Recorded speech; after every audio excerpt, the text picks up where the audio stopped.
जहाँ पर ज़ुको के दहाड़ जंग में लड़ने की एक स्ट्रेटेजी बना रहे थे, जिनके मुताबिक वो काफी सारे अपने ही सोल्जर्स को मरवाकर दुश्मन को डिस्ट्रैक्ट करके खत्म कर देंगे। पर इसके बाद ज़ुको का कहना था कि हमें अपने लोगों को नहीं मरवाना चाहिए। अपनी स्ट्रेटेजी पे सवाल उठाने की वजह से ज़ुको के डैड उससे कहते हैं कि तुम्हें इसकी सजा जरूर मिलेगी। सिंकट होकर हमें प्रेजेंट में दिखाया जाता है कि ज़ुको के डैड ने ज़ुको के ही सामने अपनी आर्मी भेजी थी, जो उसे कह रही थी कि तुम आराम से अवतार को हमारे हवाले कर दो, नहीं तो हमारे पास तुम्हें मारने तक के ऑर्डर्स हैं। ना चाहते हुए भी ज़ुको को अवतार को अपने डैड के सिपाहियों के हवाले करना पड़ा था। ये लोग एंग को ले जाकर एक टेंपल में बांध देते हैं और रात होने पर उसे कोई बचाने के लिए आ जाता है। यहाँ हमें एक फाइट दिखाई जाती है जिसमें एंग और उसे बचाने वाला सिपाही बाकी सभी सिपाहियों से लड़ती है और यहाँ से गायब हो जाती है। एंग देखता है कि उसे बचाने वाला और कोई नहीं बल्कि ज़ुको ही था। वो ये देखकर हैरान भी होता है और ज़ुको से कहता है कि तुम काफी अच्छे हो, तुमने मेरी मदद की, हालांकि तुम मेरे दुश्मन थे, और तुम्हारी अवतार पर लिखी हुई किताब वो भी बहुत शानदार है, तुम बहुत सही हो। ज़ुको कहता है पागल मत बनो, मैं अभी भी तुम्हारा दुश्मन हूँ और किसी भी हाल में तुम्हें खुद पकड़कर अपने इलाके में जाना चाहता हूँ। ये बात कहते ही वो एंग के ऊपर हमला कर देता है और दोनों एक दूसरे से लड़ने लग जाते हैं। एंग उसके हमले का मुकाबला करते हुए उसी को गिरा देता है और उससे कहता है कि मुझे लगता है कि तुम्हारे चेहरे के साथ साथ तुम्हारे दिल पे भी एक गहरी चोट है। और इस कहानी को जानने के लिए हमें पास्ट में दिखाया जाता है कि ज़ुको के डैड ज़ुको से लड़ रहे हैं। ज़ुको उन्हें अच्छी टक्कर देता है लेकिन जाकर भी उन्हें मार नहीं पाता, जिस पर उसके डैड उसे कहते हैं कि दूसरों को बचाने की चाह हमें कमजोर बना देती है। ज़ुको ने अपने डैड को ना मारकर अपने आप को कमजोर साबित कर दिया था, पर इससे पहले भी उसने अपनी डैड की बनाई एक स्ट्रेटेजी पे सवाल उठाया था। इन दोनों चीजों की सजा उसके डैड उसकी एक आंख जला कर देते हैं। सीन कट होकर दोबारा प्रेजेंट भी शिफ्ट होता है, जहाँ एंग ज़ुको को एक बोट में बिठाकर उसे वहां से ये कहते हुए भेज देता है कि मैं अपने दोस्तों को बचाने के बाद तुमसे जरूर मिलूंगा। ज़ुको उसके ऊपर आग से हमला करता है जिसका एंग के ऊपर कोई असर नहीं होता। सीन कट होकर पास्ट में हमें दिखाया जाता है कि जब ज़ुको की आंख चली हुई थी तब उसके डैड उसके पास आकर कहते हैं कि तुम्हें जंग में एक सिपाहियों के बैच को बचाने की बहुत पड़ी थी, इसीलिए अब तुम्हारी सजा है कि तुम उसी बैच के साथ हमारे इस इलाके से निकल जाओगे, तब तक के लिए जब तक तुम्हें कोई अवतार नहीं मिल जाता। फिर एक नई सीन में दिखाया जाता है कि एंग दोबारा जली हुई गांव में आकर दूसरे डायमेंशन में पहुंच चुका था। वो वहाँ मॉन्स्टर को मॉन्स्टर की गुमी हुई मूर्ति वापस कहता है, जिसके बदले ये मॉन्स्टर वहाँ सभी इंसानों को आजाद कर देता है। एंग को यहाँ कटारा और उसका भाई मिले थे, जिनको देखने से ज्यादा वो इस चीज से खुश था कि बाकी गाँव वाले अपने गुमे हुए लोगों से मिलकर काफी खुश हो रहे थे। ये लोग फाइनली अब वाटर बेंडर्स के इलाके में पहुंच जाते हैं, जहाँ सभी वाटर बेंडर्स अवतार को देखकर इसलिए खुश हैं कि वो जानते हैं कि फायर बेंडर्स उनके ऊपर हमला करने वाले हैं और अवतार के यहाँ होने की वजह से वो उनसे जंग बहुत ही आसानी से जीत जाएंगे। जबकि फायर बेंडर्स के इलाके के अंदर ज़ुको की बहन यहाँ कुछ लोगों से फाइट कर रही है अपनी फायर बेंडिंग स्किल्स के जरिए, और उसके डैड उसकी स्किल्स को देख के कहते हैं कि नहीं तुम तो बहुत स्लो, बहुत बेकार हो। ये सुन उस लड़की को गुस्सा आ जाता है और वो अपने दोस्तों से कहती है कि मैं सब जानती हूँ कि मेरे डैड की चाल है, वो असल में मुझे बादशाह बनाना ही नहीं चाहते। वो चाहते हैं कि उनका बेटा ज़ुको ही बादशाह बने, लेकिन मैं उससे ज्यादा काबिल हूँ और मैं ये बात प्रूव करके रहूंगी। वाटर बेंडर्स के इलाके में जब बड़े वाटर बेंडर्स एंग से बात करते हुए जंग की स्ट्रेटेजी बनाने का सोचती है तो एंग ने कहता है कि मैं अभी इन चीजों के लिए काफी छोटा हूँ और अभी तक अपने दोस्तों की मदद लेता हूँ। तो ये सुन वो गुस्सा हो जाते हैं और उससे कहते हैं कि तुम कैसे अवतार हो, एक बेकार अवतार जो अपने कामों में अपने दोस्तों की मदद लेता है। हालांकि अवतार में इतनी ताकत होनी चाहिए कि वो किसी भी मुसीबत का अकेले में मुकाबला कर सके। एंग बेचारा की सब सुन उदास हो चुका था। यहाँ की तारा जो की एक अच्छी फायर बेंडर थी, वो जब यहाँ के लोगों से मिलती है तो उसे पता चलता है कि यहाँ की औरतें तो जंग में हिस्सा ही नहीं लेती, बल्कि वो अपनी वाटर बेंडिंग स्किल्स लोगों की सेहत को ठीक करने के लिए इस्तेमाल करती है। तो ये बात पिटारा को काफी गलत लगती है। यहीं पर एंग अब एक नए अवतार से मिलता है उनकी पावर्स को एक्टिवेट करने के लिए, और ये अवतार एंग से कहते हैं कि तुम मेरे वाली ही गलती कर रहे हो, मैंने भी अपने लोगों को छोड़कर सोल्स की दुनिया में लोगों की मदद करना शुरू की थी और इसी वजह से लोग अभी तक मेरी इज्जत नहीं करते, और यही सब तुम्हारे साथ भी हो रहा है। तुम्हें अपने दोस्तों को छोड़कर अपनी ट्रेनिंग पर ध्यान देना चाहिए। इन्हीं वाटर बेंडर्स के इलाके के अंदर पिटारे के भाई को एक लड़की मिलती है सफेद बालों वाली, जिसे मिलकर उसे लगता है कि वो पहले उससे मिला हुआ है। अचानक उसे याद आता है कि ये लड़की उसे सोल की दुनिया में मिली थी, उस फॉक्स की शक्ल में जिसने उसे मॉन्स्टर की मदद करने को कहा था। वही कितना अजीब था कि एक लड़की सोल्स की दुनिया में भी हो और असल दुनिया में भी। तब ये लड़की से बताती है कि असल में बचपन में मैं बहुत बीमार रहती थी, इसलिए मेरे डैड ने चांद की रूह से मदद मांगी, जिस चांद की मदद से ही हम लोग वाटर बेंडिंग कर सकते हैं। चांद की रूह ने मुझे अपनी रूह का थोड़ा सा हिस्सा दे दिया, जिसकी वजह से आज मैं जिंदा भी हूँ और किसी भी वरिष्ठ इंसानों की दुनिया से सोल्स की दुनिया में भी जा सकती हूँ।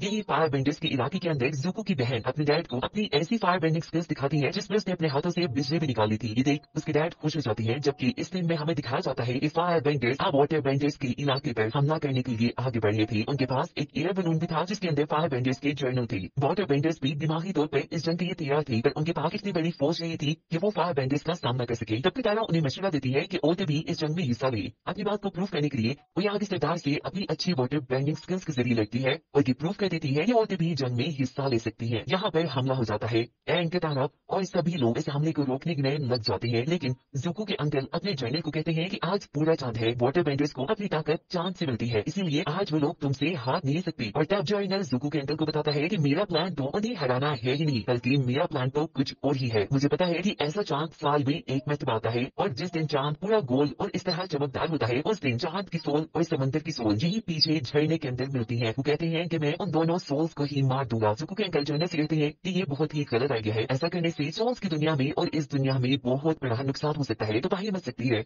लेकिन वो जर्नल कहता है कि मुझे इस चीज की कोई परवाह नहीं। वो अब जे के पास पहुंच जाता है चांद की रूह को ढूंढने के लिए, जबकि दूसरी तरफ ज़ुको एंग को पकड़ने के लिए यहाँ पे आ चुका है, जिससे कटारा अब लड़ रही है। और इस मरतबा कटारा अपनी वाटर बेंडिंग की स्किल से बहुत ही आसानी से ज़ुको को अपनी कैद में कैद कर चुकी थी। ये पर वो जर्नल चांद की रूह को मारने लगता है। ज़ुको के अंकल से कहते हैं कि चांद की रूह की ताकत काफी ज्यादा होती है, एक अवतार से भी ज्यादा, तुम उसे नहीं मार पाओगे। लेकिन वो जर्नल वाटर बेंडर्स को खत्म करने के लिए चांद की रूह को पकड़ लेता है। ऐसे में चांद एकदम से लाल हो चुका था, जिसके बाद वो आदमी चांद की रूह को अपनी राहत हुई खंजर से मार भी देता है, और ऐसे चांद बिल्कुल काला पड़ जाता है। चांद के खत्म होने से वाटर बेंडर्स की ताकत भी खत्म हो जाती है, फायर बेंडर्स ताकतवर हो जाती है, और वो हमला करके इनके इलाके को खत्म करने लगते हैं। यहाँ तक कि वाटर बेंडर्स का टेम्पल भी टूट जाता है। ये बिल्कुल वही सीन है जो कियोशी ने एंग के वियन में दिखाया था। एंग यहाँ के लोगों को बचाना चाहता था, लेकिन तभी उसे कियोशी की कही हुई वो बात याद आती है कि एक अवतार को लोगों की फिक्र छोड़कर खुद पे ध्यान देना चाहिए और अपनी पावर्स को बढ़ाना चाहिए। ये सोचते ही वो समुद्र के बिल्कुल दरमियान में चला जाता है और अपनी रूह को समुद्र को दे देता है। एक अवतार और समुद्र की रूह मिलकर यहाँ बहुत बड़े मॉन्स्टर की शक्ल में आ जाती है। इसके बाद वो फायर बेंडर्स के सभी जहाजों को तबाह करना शुरू कर देता है।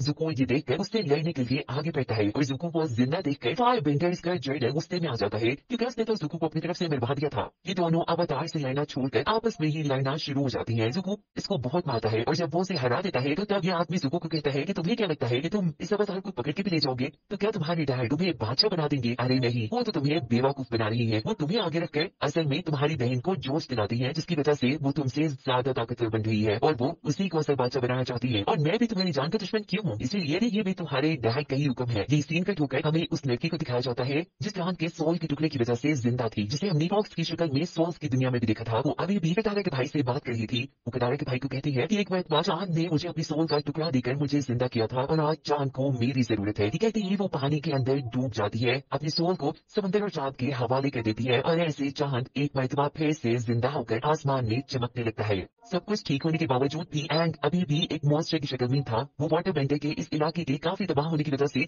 अभी भी गुस्से में था। जब कटारा उसे कहती है, एंग तुम बहुत अच्छी हो, तुम हमारे साथ ही हो, हम तुम्हारी फैमिली है, हम तुम्हें कमजोर नहीं कर रहे, बल्कि हम लोग तो तुम्हारी ताकत है, तुम अपने आप को ऐसे जाया मत करो, यहाँ के लोगों को तुम्हारी जरूरत है। ये सारी बातें सुनकर एंग का गुस्सा ठंडा होता है, और वो पानी से बाहर निकल कर आता है एक बहुत ही ताकतवर अवतार की शक्ल में। पर बाहर आने पर भी वो दुखी था। उसे लग रहा था कि यहाँ पे जितनी भी तबाही हुई है उसकी वजह से हुई है, लेकिन उसके साथी उसे कहते हैं कि ये तबाही उसने नहीं की, बल्कि फायर बेंडर्स ने की है। उसने तो यहाँ के 10 लोगों की जान बचाई है और दुनिया को बहुत बड़े खतरे से भी बचाया है। एंग कहता है कि अब बस मैं पुरानी चीजों को भुलाकर अपने आगे के सफर पर ध्यान दूंगा, जिसमें कटारा उसे वाटर और एयर बेंडिंग सिखाने में मदद करने वाली थी। सीन कट होकर हम ज़ुको और उसके अंकल को देखते हैं, जिनको अभी भी मालूम नहीं था कि उन्हें क्या करना है, क्योंकि उन्हें तो अपने ही बाप और भाई से धोखा मिल चुका था। दूसरी तरफ ज़ुको के डैड, जिनको ये खबर मिलती है कि वाटर बेंडर्स के काफी सारे इलाके को तबाह करने के बावजूद भी फायर बेंडर्स उनसे हार चुकी है, तो वो हैरान के तौर पर इस खबर को सुनकर नाराज नहीं होते और अपने लोगों को बताते हैं कि ये तो उनकी सिर्फ एक चाल थी। वो कभी भी वाटर बेंडर्स के इलाके को तबाह करना ही नहीं चाहते थे, वो तो सिर्फ चाहते थे कि अवतार करते हैं वाटर बेंडर्स के उस इलाके को बचाने में लग जाए, जबकि पीछे से उन लोगों ने तो अर्थ बेंडर्स के इलाके पे कब्जा कर लिया था, वो भी अपनी बेटी के जरिए। जहाँ उनके लोग उससे पूछते हैं कि ज़ुको का क्या होगा, जिस पर ज़ुको के डैड कहते हैं कुछ नहीं, कभी कभार हमें बड़ी बड़ी चीजों के लिए ऐसे कमजोर लोगों की कुर्बानी देनी पड़ती है। अर्थ बेंडर्स के इलाके पर कब्जा करके ज़ुको की बहन बहुत ज्यादा खुश थी, और कहानी के आखिर में हमें ज़ुको के डैड अपने साथियों को ये बताते हुए दिखाए जाते हैं कि अब अर्थ के ऊपर से एक फायर बॉल गुजरने वाला है, जिसकी वजह से उनकी ताकतें और भी बढ़ जाएंगी। तो ये बताते हुए ये कहानी यहाँ खत्म हो जाती है।